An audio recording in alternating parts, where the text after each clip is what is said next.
Halo pemirsa, kita berjumpa kembali dalam program Cover Tempo bersama saya Poppy Pradana Putri. Program ini akan membahas mengenai laporan majalah berita mingguan Tempo setiap pekannya.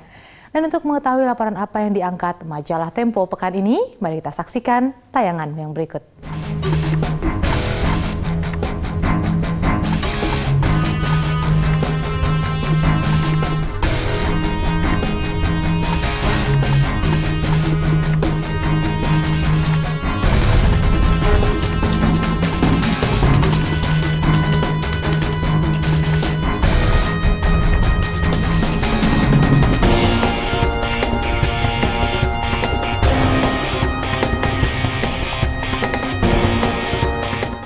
Masuknya mantan Kepala Staf Angkatan Darat Jenderal Purnawirawan Pramono Edy Wibowo dipercaya mampu meningkatkan elektabilitas Partai Besutan Susilo Bambang Yudhoyono ini. Banyak silang pendapat terkait dengan putusan ini.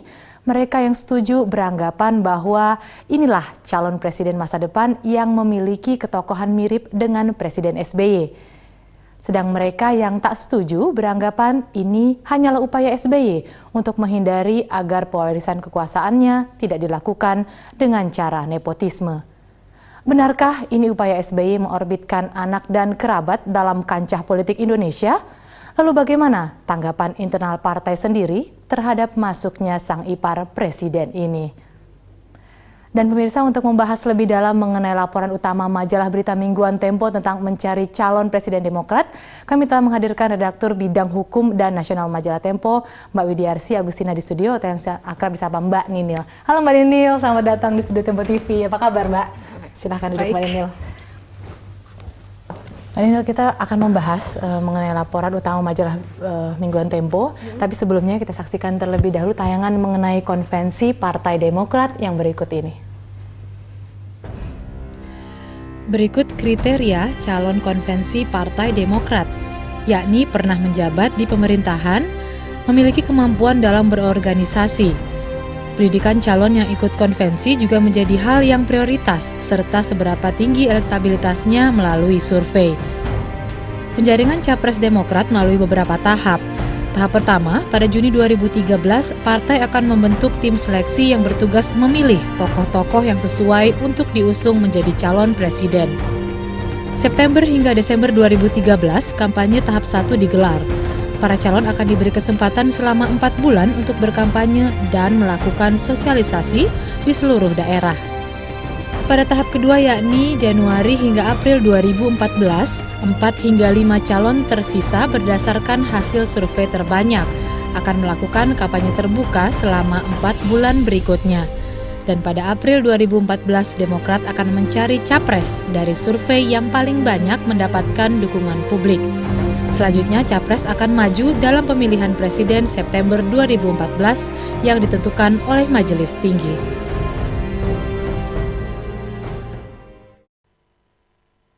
Ya pemirsa, demikian tadi tayangan mengenai konvensi Partai Demokrat. Saya langsung saja bertanya ke Mbak Ninil. Mbak Ninil, kalau kita lihat cover majalah Tempo pekan ini menarik sekali.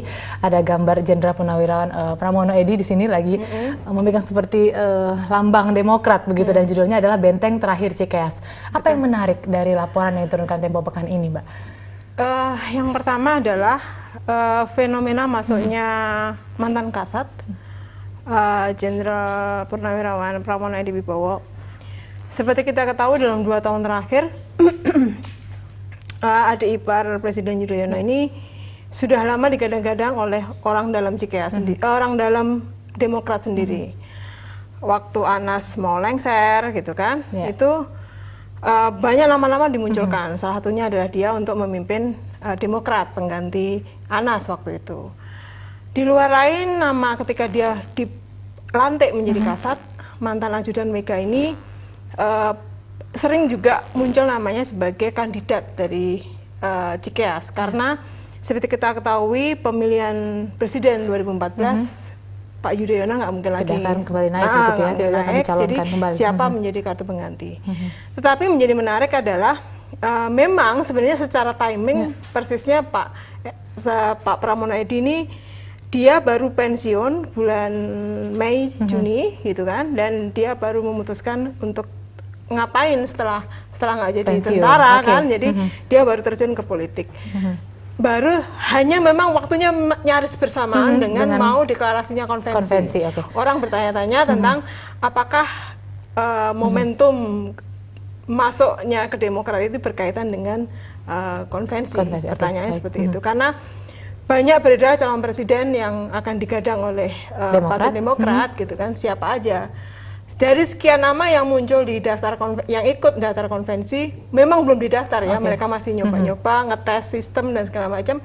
Tetapi Pramono Edy menjadi faktor yang sangat menentukan karena dia satu-satunya adik ipar, track recordnya juga di militer juga bagus. Yang kedua adalah jauh ketika dia masih dilantik jadi Kasat, setelah dilantik Kasat, nama dia juga masuk dalam daftar list orang-orang yang diincar oleh Golkar salah satunya untuk menjadi calon wakil presiden. Gitu kan. Nah, bagaimana seperti apanya itu yang akan ditulis di Tempo. Gitu. Jadi faktor apa yang menyebabkan si Pramono Edy ini diharapkan bisa masuk ke bursa konvensi di Demokrat. Kalau kita berbicara mengenai bursa konvensi tadi, ini seperti sejak awal sudah digadang-gadangkan begitu Mbak. Apakah memang karena sekarang sorotan masyarakat memang ke Partai Demokrat karena dia salah satu incumbent yang pada saat ini lagi mencari citra mungkin untuk partainya? Enggak, semua partai mencari citra. Hanya memang ironi di Demokrat ini tidak ada orang lain, tokoh lain yang cukup berkaliber untuk menggantikan Yudhoyono. Dari dalam partai sendiri? Dari partai sendiri. Mengapa begitu? Karena kita menghitung hasil survei. Survei kinerja presiden dari 1 atau 2 lembaga survei itu per Desember kemarin masih 30-40%. Nah, kandidat calon presiden, kalau toh Demokrat mau mencalonkan, itu harusnya melebihi survei di atas itu. Setidaknya dia popularitasnya. Nah, ini kader dari Demokrat sendiri siapa? Belum ada yang mencapai. Nggak ada. Yang ada itu adalah kader luar, gitu kan. Kader luar yang sebenarnya diinginkan oleh masuk. Makanya saya melihat konvensi ini adalah cara Demokrat untuk membuat menjaring sebenarnya. Sistemnya sih menarik, gitu kan. Tetapi, gitu kan, kalau istilahnya kalau saya mengibaratnya adalah ini Demokrat ini seperti mobil yang sedang agak-agak macet, mau mogok gitu kan. Ada orang-orang lain yang ditarik untuk membantu mendorong. Nah, gerbongnya nanti di 2014. Bisa diibaratkan seperti itu ya Mbak ya? Seperti itu. Lalu sudah ada belum calon-calon yang sudah didekati oleh komite konvensi begitu dari penelusuran Tempo sendiri? Beberapa nama sudah di list ya. Kita telusurin beberapa nama sudah di list oleh Pak Yudhoyono. Konvensi ini kan idenya Pak Yudhoyono sendiri, Pak SBY sendiri. Dan kita udah track ada beberapa nama yang sudah diundang, yang sudah terbuka mengatakan ditawari Pak SBY itu misalnya Pak Irman Gusman, gitu kan. Ada lagi Pak Mahfud MD, ada lagi Dahlan Iskan, ada lagi pengusaha Khairul Tanjung. Kemudian saya kira ada beberapa nama ada yang militer malu-malu juga menunggu ya kan, begitu? sebenarnya enggak, bukan malu-malu menunggu, tetapi semuanya mau tahu bentuk konvensi sistemnya seperti apa. Apakah model primary election seperti Amerika atau model Golkar? Ternyata enggak dua-duanya gitu loh. Jadi ada model ramuan sendiri yang diracik. Kalau primary election kan itu modelnya jangan berbeda dengan yang di Indonesia. Peserta yang memilih beda. Jadi ini ada lebih terbuka gitu loh. Saya kira ini yang harus dijelaskan oleh kawan-kawan di Demokrat, bagaimana harus seperti apa sih konvensi yang dirancang oleh partainya. Karena keriuhan konvensi ini menimbulkan impact sebenarnya itu tadi pencitraan pada akhirnya. Siapa calon terkuat? Memang bisa dikatakan Pramono Edy bisa jadi calon terkuat begitu karena Tempo juga sempat ditulisan ini ada beberapa lembar begitu halaman yang ditulis oleh Tempo tentang kunci di konvensi ini meskipun melibatkan begitu banyak tokoh, kuncinya tetap satu nantinya adalah di komite seleksi dan di majelis tinggi. Dan faktor karena Pak Yudhoyono sebagai ketua majelis tinggi ya, sebagai faktor penentu sangat tinggi. Dan akhirnya di kunci konvensi ini adalah semua peserta pada akhirnya harus jadi anggota Demokrat. Ya kan? Pada tahap terakhir. Pada tahap terakhir. Harus menjadi anggota, makanya punya itu, kartu Demokrat. menyebabkan misalnya Pak Hatta tidak terlalu berminat. Karena dia udah, Pak Prabowo juga nggak akan berminat karena dia udah jelas gitu. Jadi ini sebenarnya mewadahi kelompok-kelompok alternatif yang ingin maju menjadi presiden. Sedikit saja Mbak Dina, mungkin ada kesulitan pada saat penulisan laporan ini atau ada hal menarik begitu? Kesulitannya adalah di politik, kalau berbau politik pencalonan biasanya malu-malu gitu kan. Kalau penelusuran kami ini sebenarnya sudah lama kita telusurin, kita gali. Bahkan kita ketemu beberapa sumber kunci yang susah, kita nggak mungkin bisa publish ya karena menyangkut. Tapi bahwa kami mendapatkan konsep, kemudian list nama-nama gitu kan, dan kita harus cross check satu sama lain ke beberapa tokoh, termasuk ke Pak Pramono Edi. Baik, Mbak, kita akan lanjutkan lagi pada segmen berikutnya, mengundang dua narasumber lainnya. Nah, pemirsa jangan kemana-mana karena usai jeda berikut kita masih akan kembali lagi membahas lebih dalam tentang siapa Pramono Edi. Tetaplah di Cover Tempo.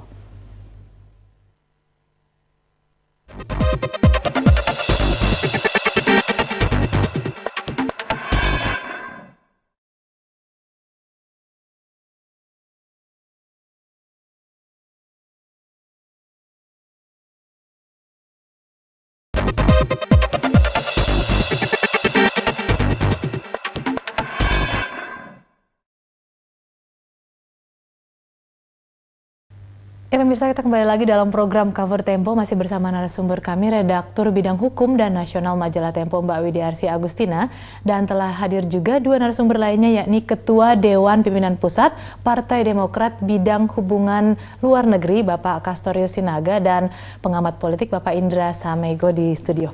Selamat datang Pak Indri ya. Terima kasih. Bang Kaso saya panggilnya ini ya. Silakan Bang. Mbak Nini, gimana kabar? Terima kasih. Ya, silakan Bapak. Kedinginan.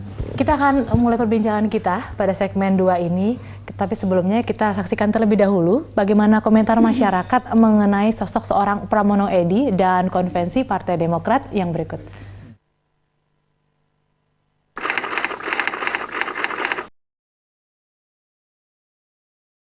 Saya setuju banget, karena kalau dari militer itu tegas, disiplin, dan lebih wibawa. Saya tidak setuju. Alasannya, ya paling tidak seorang pemimpin itu yang bisa diamanatkan oleh rakyat. Artinya bisa tahu permasalahan yang ada di masyarakat. Saya setuju dengan pencalonan Pramono Edi sebagai calon presiden yang ditunjuk oleh Partai Demokrat. Karena dari sisi backgroundnya si Bapak Pramono Edi ini adalah dari sisi militer, sehingga diharapkan dengan kemiliteran yang bersangkutan warga Indonesia bisa berjalan sesuai dengan kemiliteran yang ada di Indonesia, sehingga bisa berjalan dengan teratur dan tertib seperti itu.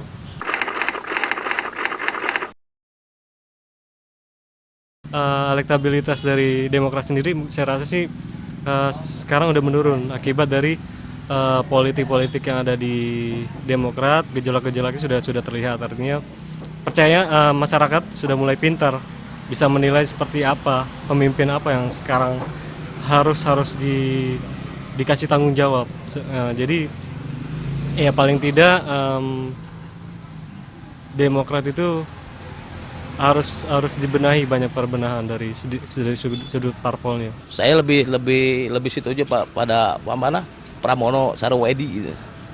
Tetap akan dicari juga sosok selain Bapak Pramono Edi, sehingga di depan masyarakat luas tidak terlihat adanya penunjukan langsung dari Bapak SBY sebagai pengganti Bapak Presiden seperti itu.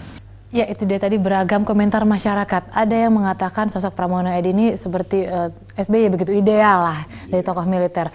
Saya ke Bang Kasto dulu. Bang Kasto, menurut Anda sendiri bagaimana dari internal Partai Demokrat mendukung tidak pencalonan peserta konvensi dari Bapak Pramono Edi ini? Oh, sangat mendukung. Dan kita ketika pertama kali Pak Pramono Edi mengiyakan bergabung ke Demokrat, dan lalu pertama kali secara fisik ikut di acara resmi Demokrat itu di Rakornas minggu kemarin di Hotel Said, kita sebagai kader merasa mendapat energi baru. Energi baru dalam pengertian teman lah, begitu, teman seperjuangan. Kenapa? Karena memang track record Pramono Edi sudah kita tahu, tidak perlu diragukan lagi. Yang kedua adalah bahwa juga kita di Demokrasi setelah pasca KLB, Kongres Luar Biasa dari Bali, pokok persoalan kita adalah rekonsolidasi, baik secara organisasi maupun secara moral organisasi. Artinya bagaimana bisa naik kembali. Sebelum kita masuk Rakornas kemarin, memang ada berita baik dari LIPI khususnya untuk kita waktu itu ya, bahwa elektabilitas Demokrat naik tajam 11,1%. Kalau kita bandingkan elektabilitas menurut LIPI ya 11,1 itu, sementara partai lain turun 14,9 PDIP, 14,5 Golkar. Jadi kita gap antara Demokrat dengan Golkar dan PDIP semakin menipis. Berbeda sekali ketika survei CSIS dan survei Saiful Mujani bulan Desember kemarin, di mana kita 8%, tetapi Golkar dan PDIP sampai 17-20, gapnya 13%. Artinya kalau kita lihat dari segi sequence peningkatan kredibilitas, elektabilitas Demokrat, kita sudah mengalami semacam rebound, di mana dengan datangnya Pramono Edy sebenarnya bisa menaikkan elektabilitas partai, begitu? Ini maksud Anda? Bukan ke arah sana, tetapi ini menjadi suatu awal bagi kita untuk semakin mantap melangkah, khususnya mendekati konvensi ini. Dari Pak Indria sendiri, Pak, bagaimana sosok atau prestasi dari seorang Pramono Edy sendiri? Ya, sebetulnya kalau dilihat dari karir militernya, siapapun yang bisa sampai bintang 4, itu artinya orang yang memiliki kinerja yang baik. Nah, siapapun juga, kalau sampai bintang 4, KSAD gitu. Apalagi kalau sebelumnya kan diduga dia akan dipanglimakan dulu gitu, sebelum pensiun. Gitu. Nah, ternyata nggak sampai ke sana, lantas pensiun. Jadi dari segi militer tidak perlu diragukan gitu lagi, ya, Pak? Kalau dari segi politik. dia merupakan seorang yang memiliki kapasitas untuk mencapai itu. Tetapi persoalannya kan dilihat dari sisi non militer itu. Saya dulu sering katakan bahwa rekrutmen dari militer itu paling mudah, tinggal dilihat bintangnya saja. Kalau nggak ada bintang 4 ya bintang 3, nggak ada bintang 3 bintang 2 gitu. Jadi semuanya lewat satu proses pendidikan yang sama, mulai dari akademi sampai sesko dan Lemhanas, semua tentara kecuali SBY nggak pernah Lemhanas gitu ya. Tapi semua sama. Jadi itu dianggap sebagai tangga-tangga begitu ya, Pak? promosi dari seorang komandan gitu. Sekali lagi untuk itu. Nah, masalahnya beda dia dengan SBY.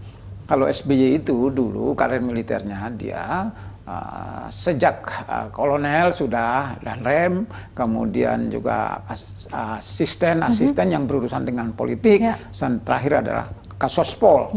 Jadi kematangan di dalam dunia non militer itu sudah dia miliki. Gitu, gitu. Dan bacaannya pun semua orang tahu SBY sejak Sesko TNI untuk mayor-mayor yang di Bandung itu dia adalah seorang yang terbaik. Nah, ini meneruskan posisi terbaik dia ketika di Magelang dulu gitu. Jadi perbedaannya sedikit di situ, bahwa Jenderal Pramono Edy ini belum punya pengalaman dalam dunia non militer itu. Mbak Daniel, dari penelusuran Tempo sendiri, keunggulan dari Pak Pramono Edy sendiri seperti apa? Persis seperti yang disampaikan oleh Pak Indri ya. Tetapi poin utama, dan ini menjadi keraguan banyak orang, adalah Pak Pramono itu tentara banget. Dia belum punya jam terbang untuk pegang lembaga sipil. Negara ini tidak dipimpin oleh orang yang hanya kuat di satu sisi, gitu kan. Tapi dia harus memikirkan banyak, gitu loh. Nah, Pramono belum teruji di situ. Kebayang nggak sih kalau misalnya dia jadi wakil presiden atau jadi presiden, gitu kan? Dia harus mengurus 500 orang di DPR, termasuk mengelola anak buahnya sendiri di Demokrat, gitu loh. Ini kebayang, dia harus bisa kontrol nggak? Kalau di-impeach, nggak usah di-impeach deh, kena hak budget, gitu kan. Itu macam-macam, banyak hal yang harus dia pikirkan gitu loh. Kemudian politik ini bukan hitam putih seperti militer, betul kan? Politik ini bisa pelangi, bisa segala macam kemungkinan. Ini segala macam kemungkinan, dan itu harus dipikirkan oleh Pak Pramono. Pilihannya adalah bagaimana dia memanfaatkan waktu. Kalau dia memang disiapkan untuk maju ke 2014 melalui konvensi, dia harus berhadapan dengan begitu banyak calon yang posisinya sama, hanya memang diukur di akhir. Yang kedua adalah bagaimana dia harus melakukan lobby, campaign. Bukan nggak bisa lagi dengan garis militer, nggak bisa. Masyarakat kita sudah luar biasa, beraneka rupa, kelihayan dan pandangannya. Jadi dia harus beradaptasi selama hampir setahun itu untuk dan itu Untuk bukan sosialisasi, perkara untuk gampang. pendekatan begitu ya. Ya, jadi ini PR baru dari Pramono kalau dia memang serius harus Pramono Edi ya supaya nggak jumbo dengan Pramono Anung. Iya, yang tadi saya ingin katakan bahwa kalau sampai Panglima itu ada dimensi policy experience, Betul. pengalaman kan di luar militer karena Panglima. Tapi kalau kepala staf dia sungguh-sungguh komander. Oke. Makasso ini bisa menjadi salah satu masukan begitu bagi calon Pramono Edi ini. Bagaimana menurut tapi Anda saya sendiri? lihat, maaf ya Mbak Nini, kok Tempo kayaknya menjadikan Pramono Edi ini menjadi variabel tunggal dan utama di seluruh konstelasi politik Demokrat. Kalau kami dari Demokrat, sebenarnya kalau kita lihat konvensi, itu harus dilihat dalam konteks politik yang cukup besar. Pertama adalah mengapa kita buat konvensi, karena Demokrat 2 periode menjadi pemimpin atau partai pemerintah, di mana SBY yang menjadi pembesuk Demokrat itu presiden. Dan lalu visi SBY selama 2 periode sudah jelas, yaitu ekonomi dan lalu pengembangan dan segala macam. Nah, kita lihat selama 10 tahun pemerintahan SBY ini harus ada kelanjutannya. Nah, kelanjutan inilah yang mendorong kita untuk bertanggung jawab secara moral mencari pemimpin yang sesuai dengan visi misi yang telah kita gariskan 10 tahun belakangan. Itu yang pertama. Yang kedua adalah kita ingin juga bahwa konvensi ini merupakan suatu tradisi baru di dalam Partai Demokrat khususnya, tapi juga di dalam sistem politik Indonesia ke depan. Kenapa? Karena kalau kita lihat dari segi teori dan praktek transisi demokrasi, sebenarnya dengan kita berangkat di tahun 99 sebagai reformasi politik dengan sangat banyak partai, kita menciut menjadi sangat, katakanlah, berkurang partainya atau multi partainya semakin menyusut. Nah, otomatis sebenarnya kita sudah antisipasi bahwa yang disebut dengan ketua umum otomatis jadi calon presiden itu akan ditinggalkan tradisi politik itu. Nah, ini konvensi ini kita membuat tradisi baru. Di samping memang SBY tidak mungkin lagi maju, sehingga harus ada calon kita. Bila nanti kita memenuhi syarat di dalam presidential election yang 25% itu. Nah, yang ketiga adalah mengapa? Karena Mbak Nini tadi sudah menyinggung sedikit, karena calon-calon presiden yang ada itu stagnan di 20%. Artinya rakyat menunggu yang lain.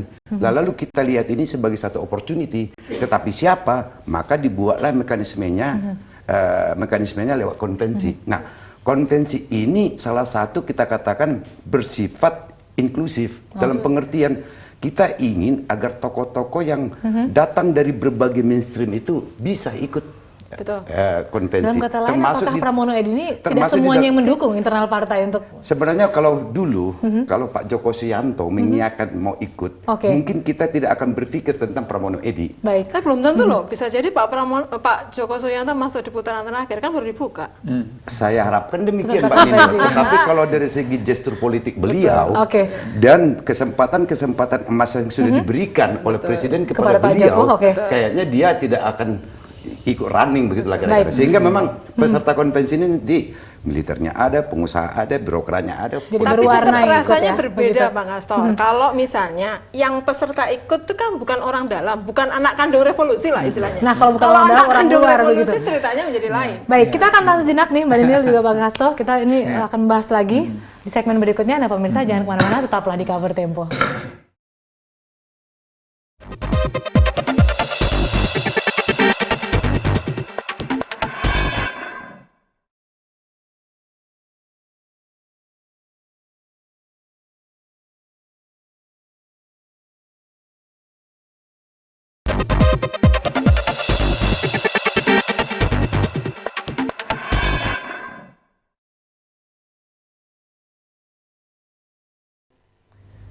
Kita kembali lagi dalam program Cover Tempo, masih bersama narasumber kita, Redaktur Bidang Hukum dan Nasional Majalah Tempo, Mbak Widiarsi Agustina, serta Ketua Dewan Pimpinan Pusat Partai Demokrat Bidang Hubungan Luar Negeri, Bang Castorio Sinaga, dan pengamat politik, Bapak Indria Samego. Saya langsung ke Bang Casto. Bang Casto, hari Minggu malam tepatnya Presiden SBY mengumumkan mengenai sistem konvensi di sini. Apakah memang bagaimana, kenapa terburu-buru kesannya, padahal katanya Juli ya diumumkan ke publik begitu? sebenarnya udah terlambat, bukan terburu-buru. Kalau kita sosialisasi konvensi ini secara internal sudah dilakukan di Cikeas kepada kita kader-kadernya. Dan lalu pengumuman tentang tata cara konvensi itu dilakukan kemarin malam ya. Dengan suatu catatan bahwa dimulai konvensi bulan September. Nah, sebenarnya kalau saya lihat apa yang diumumkan oleh Pak SBY kemarin dengan apa yang selama ini kita diskusikan tidak banyak menyimpang.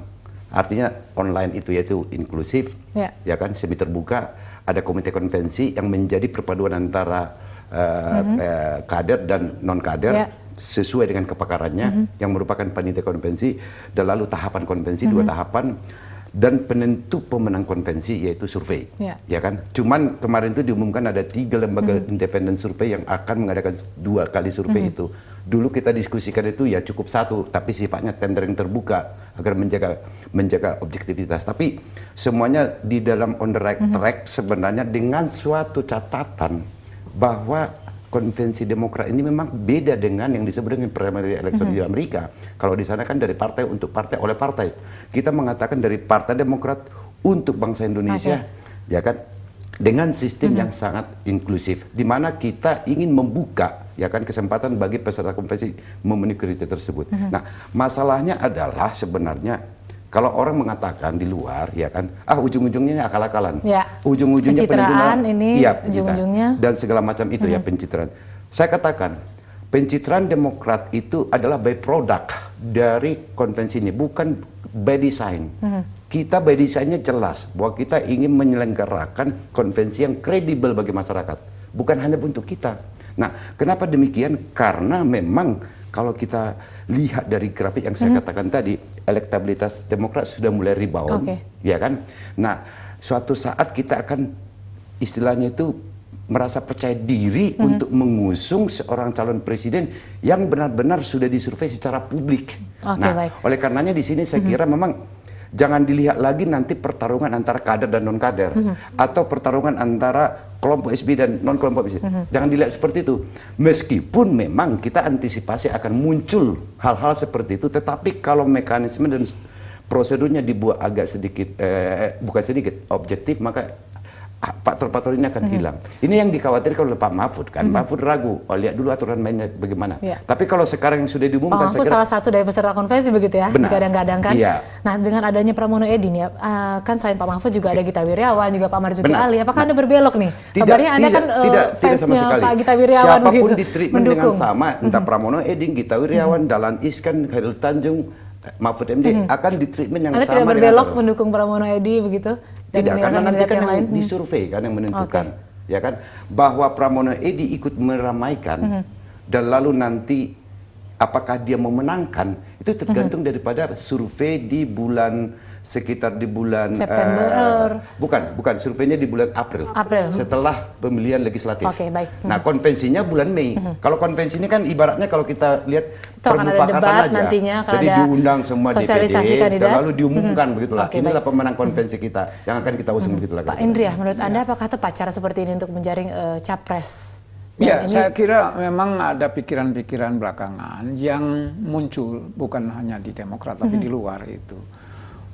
Karena partai politik yang selama ini secara tradisional itu mengusung ketua umumnya menghadapi persoalan. Yakin ini tidak hanya seperti mengobrol ya, gitu? Tidak. Jadi persoalan yang dihadapi partai politik itu persoalan figur dan persoalan elektabilitas partai. Bayangkan kalau partai itu hanya mendapatkan kurang dari 10%, mau ngomong apapun susah gitu kan. Itu sehingga dia harus kerjasama dengan yang lain. Nah, kalangan teman-teman di luar memang berharap partai itu legowo untuk menerima siapa saja, partai hanya sebagai kendaraan, kendaraan untuk itu, karena ketentuan perundangan mengatakan bahwa hanya partai atau gabungan partai politik yang berhak mencalonkan presiden. Itu persoalannya, sehingga biar NU punya basis massa yang kuat, Muhammadiyah kuat, tidak bisa itu mengajukan. Pak Daniel, sepertinya orang-orang juga di luar sana, masyarakat dan hidup menunggu siapa sebenarnya calon dari Partai Demokrat. Apakah sebenarnya cara ini, konvensi ini efektif untuk mendongkrak elektabilitas? Buat Demokrat ini efektif, karena nggak ada cara lain, nggak ada cara lain. Mau ambil dari dalam, gitu kan? Ya kalau didukung, kalau enggak, kita udah punya bukti, punya cerita tahun 2009. Bagaimana JK Wiranto itu pada 2009 maju lewat Golkar. Tapi hasilnya tidak signifikan dengan perolehan suara waktu legislatif. Paling tidak basisnya itu dulu. Kalau Mega Prabowo waktu itu basisnya adalah, hitungan sederhana adalah basis suaranya Mega lari ke Mega. Betul nggak? Tapi ini contoh yang sangat sederhana bahwa calon yang didukung oleh partainya belum tentu dia diuji publik diterima gitu loh. Nah, balik lagi ke Demokrat, konvensi ini emang satu-satunya jalan menurut terobosan luar biasa untuk Demokrat keluar dari situ. Siapa yang mau menggantikan SBY? Benar. Kalau enggak, dia tinggal partai koma. Kalau dia tidak keluar dari masalah Tinggal ini. partai koma, memang tidak ada yang mumpuni di dalam internal partai sendiri artinya untuk gini jadi loh. capres. Enggak, dia tidak akan gimana ya? Dia kan tidak lagi semua partai, semua ujung dari partai ini atau politisi ini adalah memenangkan pemilu.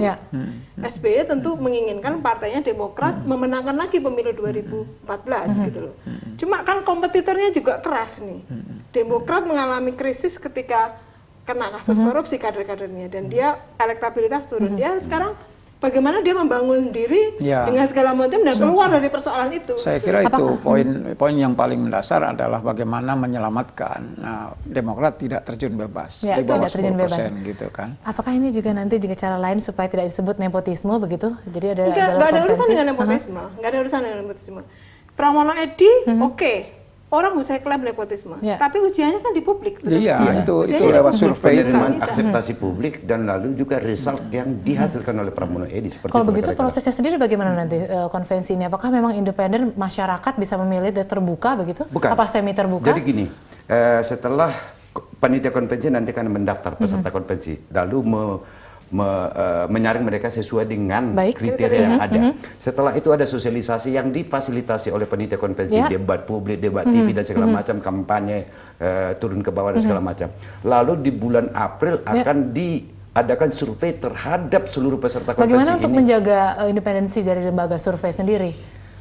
Untuk memilihnya itu yang kemarin Pak SBY yang saya katakan tadi itu memang ada 2 tahapan surveinya. 2 kali survei untuk semacam mengecek, mengkonfirmasi hasil survei yang pertama.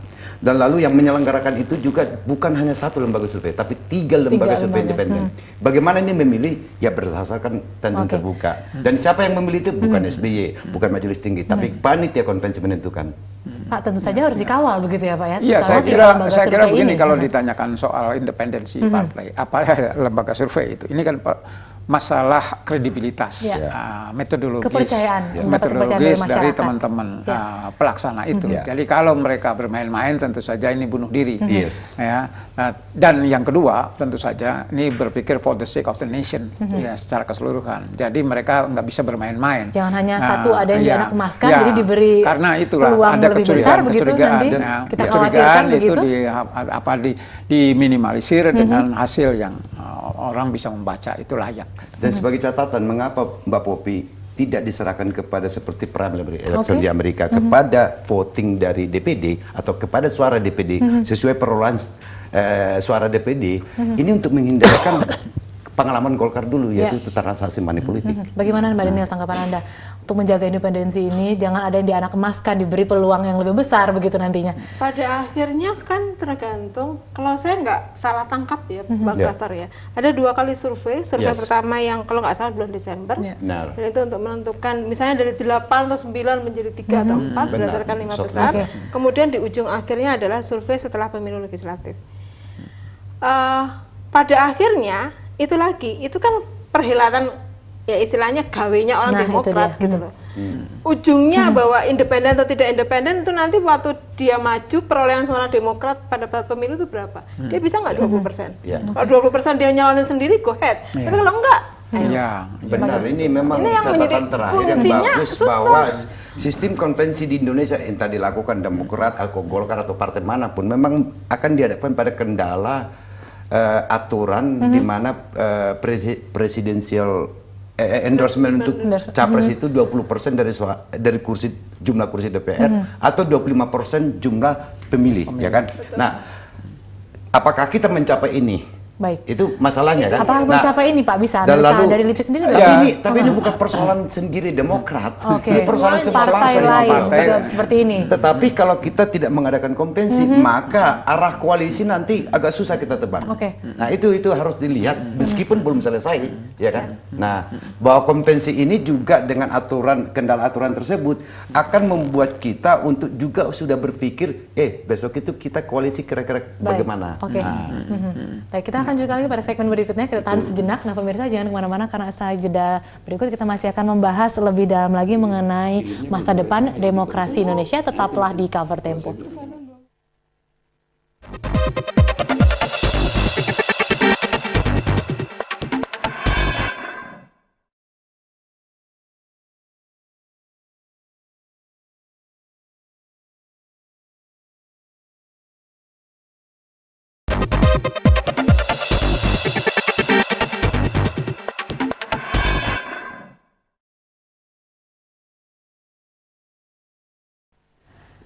Terima kasih pemirsa, Anda masih bersama kami dalam program Cover Tempo bersama narasumber kami, Redaktur Bidang Hukum dan Nasional Majalah Tempo Mbak Widiarsi Agustina, serta Ketua Dewan Pimpinan Pusat Partai Demokrat Bidang Hubungan Luar Negeri, Bang Castorio Sinaga, serta pengamat politik Pak Indria Samego. Saya langsung ke Pak Indria. Pak Indria, sebenarnya ada beberapa yang meragukan mungkin proses konvensi sendiri, dan ada juga yang mengatakan bahwa ini meniru gaya Soeharto mungkin sepertinya mengadopsi atau mengorbit dari kader-kadernya atau dari kerabat begitu. Ya. Apakah bagaimana sebenarnya agar konvensi ini berjalan dengan ideal mungkin? Iya, tapi sebetulnya tidak persis seperti itu ya. Saya melihat misalnya diangkatnya ada semacam komite gitu kan.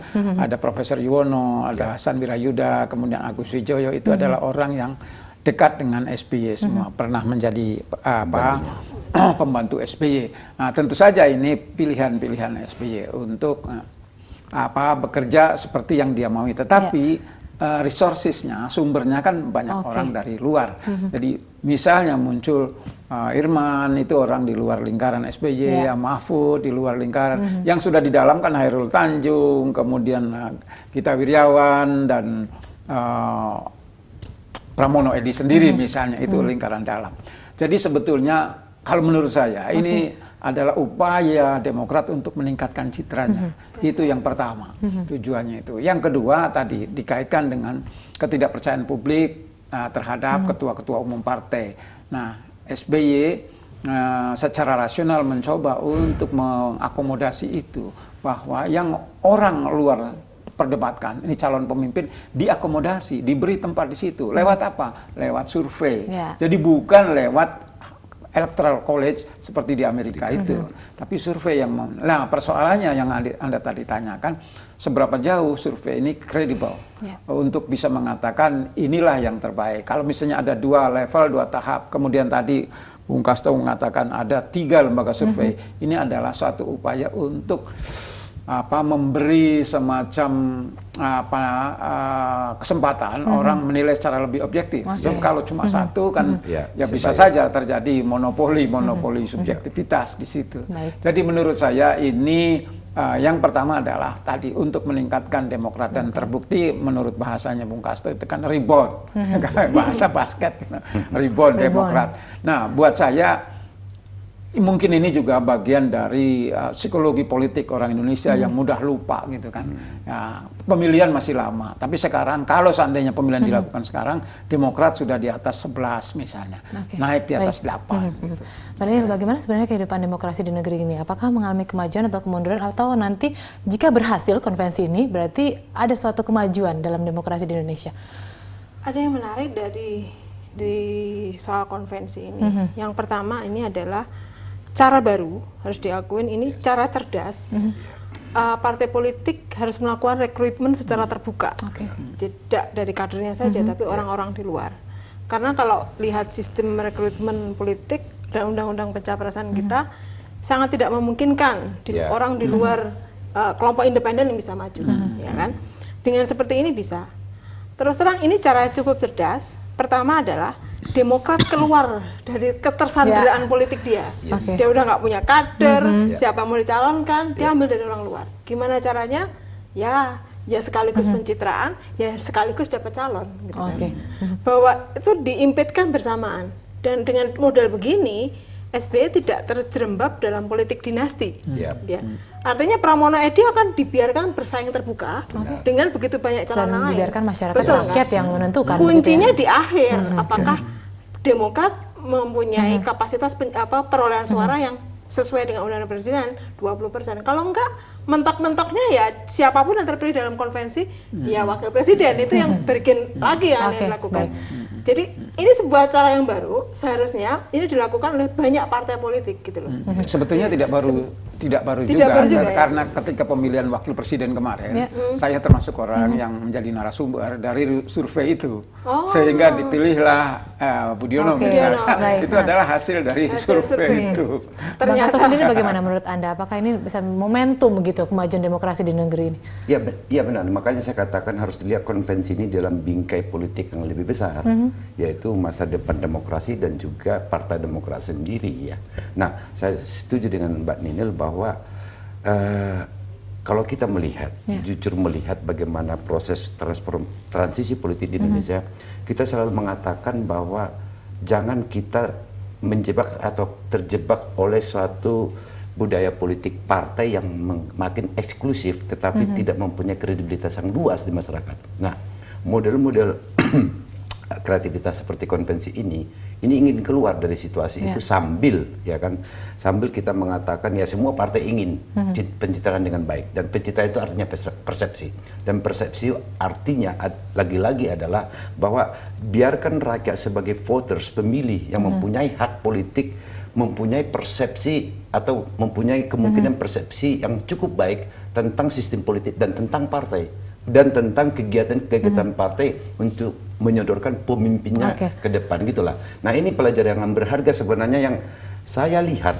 ya kan, kalau kita di Demokrat itu melihat adanya semacam passion dari Pak SBY untuk meninggalkan political legacy atau warisan politik yang baik agar dia mungkin bisa mengatakan bahwa transisi politik demokrasi di Indonesia itu kita bawa dengan kredibel lah, gitulah kira-kira.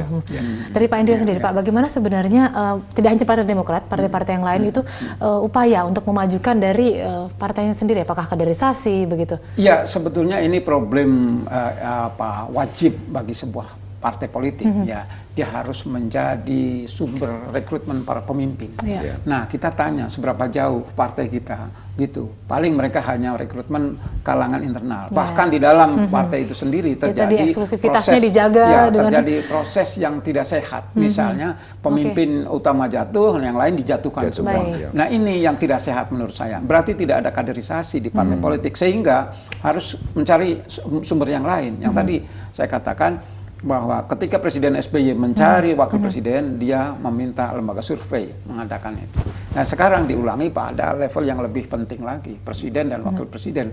Ini sesuatu yang menurut saya sesuai dengan harapan publik bahwa pemimpin itu harus ada. Tetapi kalau diserahkan pada partai politik, sekarang di mana-mana tingkat partisipasi publik dalam pemilu, dalam pilkada itu rendah sekali. Itu menunjukkan distrust, ketidakpercayaan publik terhadap partai politik. Bagaimana dari segi Partai Demokrat sendiri, apakah lebih baik mengkaderisasinya dari partai-partai yang lain begitu? Iya, jadi kalau misalnya tadi ada begitu, Pak. Ada keharusan bahwa setelah mereka dipilih, maka dia harus tanda tangan menjadi kader Demokrat. Ini suatu ada kode cara. Etik yang harus kode etik yang merupakan suatu cara, karena ini kita kan baru semuanya.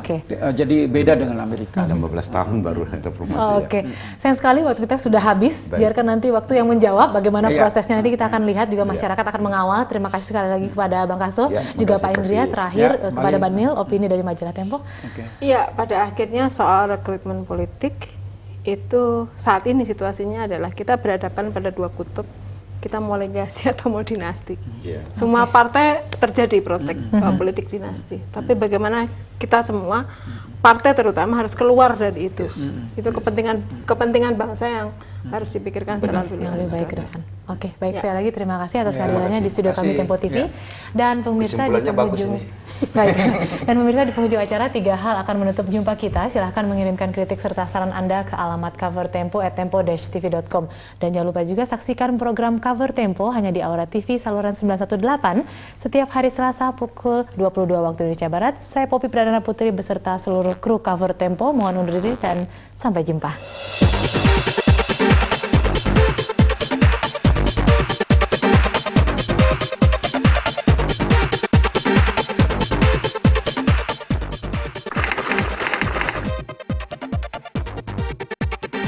Ya semoga mudah-mudahan Indonesia itu dipimpin oleh orang yang jujur, berwibawa, disiplin, terutama dari militer itu.